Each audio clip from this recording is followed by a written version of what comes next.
Hello everyone, welcome to another episode of the 33%. This is episode 11 I believe, and I would like to open with an apology. I'm sorry it's been so long since I made a video. I've been extremely busy. I went back to work at Alabama Painting and then got another job opportunity, and I'm leaving this next week going to Arkansas, traveling with TVA. I rearranged my room. You can see the corner of it. I was trying to get everything kind of neat and orderly, and then we've been on an outage for the last 3 weeks, working 10-hour shifts. But I have been intending to make this video the whole time, and I just hadn't had time. I finally worked off today about lunch. I do intend to take my laptop with me and some books and stuff that I can review. Hopefully I can get back on some kind of a schedule. And I've also got my maps and notes for the RUFF road trip review, my big road trip. I hadn't had a chance to make it yet. So what this video is about, it is a Talking Nerdy with RUFF episode 11, and I'm going to talk about 13 Reasons Why. Is a Netflix series, web series developed for Netflix by Brian Yorkie. It's 2 seasons of it out. I don't know if there will be another season. And I'm going to open the video talking about suicide and depression. And I know those are 2 really taboo subjects, and they're part of a much larger network of taboo mental disorders that people don't particularly like to talk about, and it needs to change, and it directly correlates to this show. So I'll get you started with my new Google Pixel. Just got this. We've got I'm going to start with 30 famous people alive today who suffer from depression. Kristen Bell, Jim Carrey, Ellen DeGeneres, Cara Delevingne, Johnny Depp, Eminem, Chris Evans, Harrison Ford, Joseph Gordon-Levitt, John Hamm, Anne Hathaway, Angelina Jolie Pitt, Lady Gaga, Hugh Laurie, Demi Lovato, Gwyneth Paltrow, Dolly Parton, Matthew Perry, Michael Phelps, Ryan Felipe, Brad Pitt, J.K. Rowling, Brooke Shields, Britney Spears, Channing Tatum, Emma Thompson, Kerry Washington, Owen Wilson, Reese Witherspoon, Catherine Zeta-Jones. That's 30. And those are 30 extremely, I would say, successful people who live successful lives and suffer with depression. And depression affects different people different ways, and it looks different to different people. It looks different when different people are dealing with it. Everybody's depression is not the same. Some people worry about money. Some people worry about life, how they're going to end up, how everything will work out. Some people worry, and it's tied in again with anxiety, comes in close with it. And I know this is not medical advice. I'm just trying to start a conversation and say it's okay. It's okay to have problems, and it's okay to talk to people about it. And I'm not the best at it. I have issues that I deal with and have for a long time. And pre-sobriety, a year and 3 months and 1 week, I think now, I wouldn't have talked about it. I would have never went on a social media platform and said that I had it, that I had problems, and it was okay to talk about it because it's such a taboo subject. And depression, though, mostly is a feeling of hopelessness. It can come from loss. It can come from failure. It can come from just anxiety. It can be just tied with anxiety. You're worried so much that you feel helpless, that you can't do anything. You can't do anything to make stuff better. You can't do anything to go on. What's the point? Why would you? Nothing's getting better. And a lot of times it feels like it's literally not. And there's I like to think that talking about it helps. And I feel like that everybody, because everybody, I've said this before, has got someone who cares about them. Everybody's got somebody that loves them more than they know, and will be more than happy to drop everything and come talk to you. And it may not be the people you think it is. That's part of life. Not everybody feels the same way about you that you feel about them. But that's okay too, because you've got to keep going. Suicide's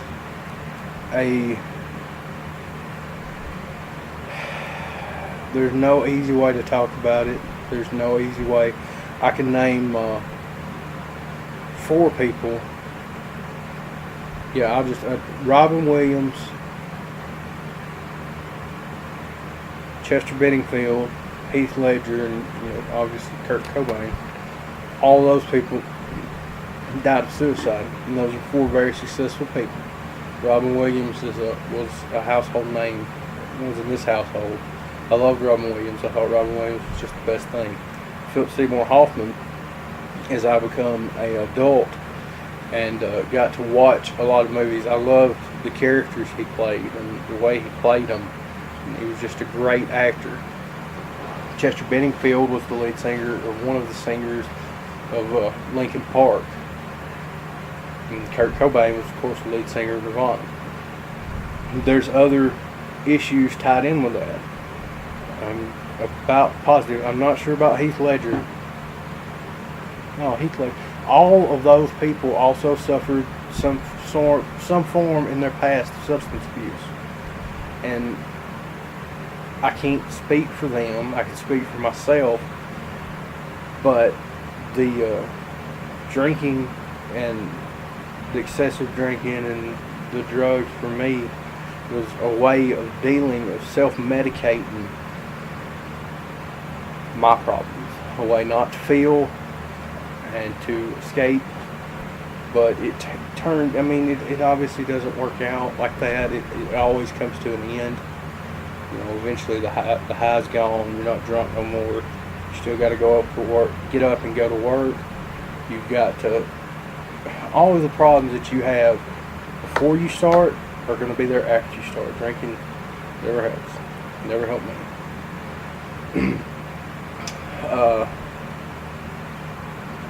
I've had people that I knew who committed suicide, and I've had people that I knew overdosed, and you don't know what happened, and I don't know how to.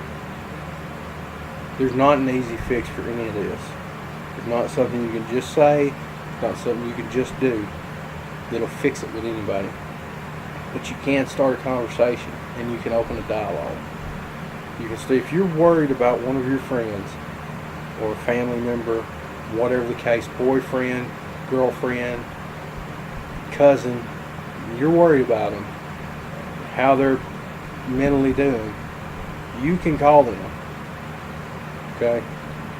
Because it's easy to say, to reach out, to look, there's people there. But the truth of the matter I think a lot of the solutions lie within people reaching out to them, not them reaching out to you, because they feel like it. To me, again, I can't speak for everyone, and I wish I could, and I wish that there was a way that I could just make it all better. I genuinely do. If there was a way that I could just stop pain and suffering for everybody that was dealing with it and felt hopeless, I would, in a heartbeat. And I feel like there's a ton of other people that feel the same way. I assure you that anyone who has dealt with it does. I do. 100%. But reaching out to someone that you care about, that you think is suffering with depression, or suicidal thoughts, or just reckless behavior, and start a conversation with them. So that's my little talk, I guess. And I didn't, I can't. There's a lot I want to say that I don't know. I don't even know how to express it. I wish it did. But I'm going to talk about this TV show now. And if anybody who's watching this video, or if you know someone that needs help or needs to talk, or that you're concerned about, call them. And if you're watching this video and you don't think that you've got anybody that cares, you call me. So I'll talk to you. So we're going to talk about 13 reasons why, and you'll understand as I get into this why I had that little precursor for it, because this show's recommended to me by a friend, and it is absolutely heartbreaking.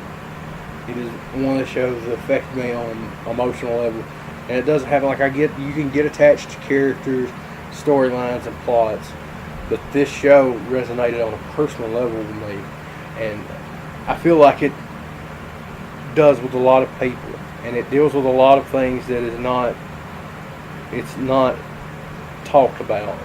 It's not addressed in today's society or society at all.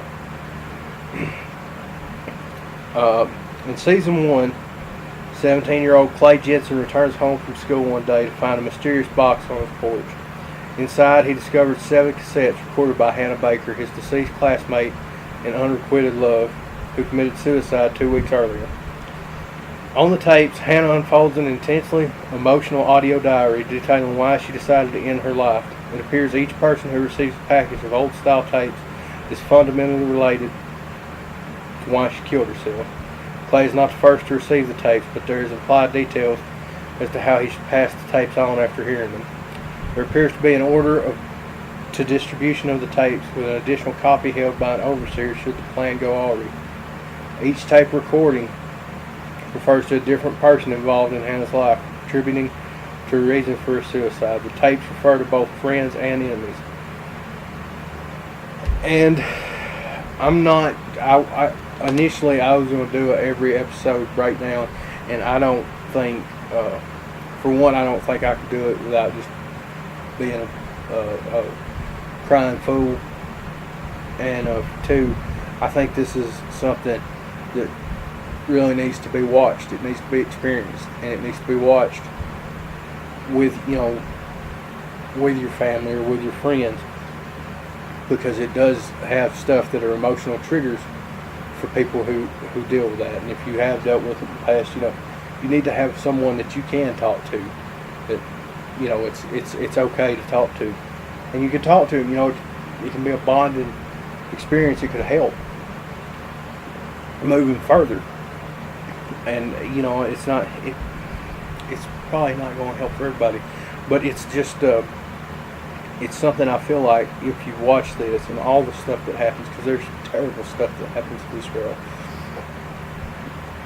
if you watch it, I feel like it has the potential to open a conversation with other people who need to talk about. You may need someone to talk about this stuff that's happened in their life. In season 2, months after Hannah's suicide, Clay and the other people mentioned on the tapes, as well as close friends and Hannah's family members, become embroiled in a civil legal battle between Hannah's parents and Liberty High School.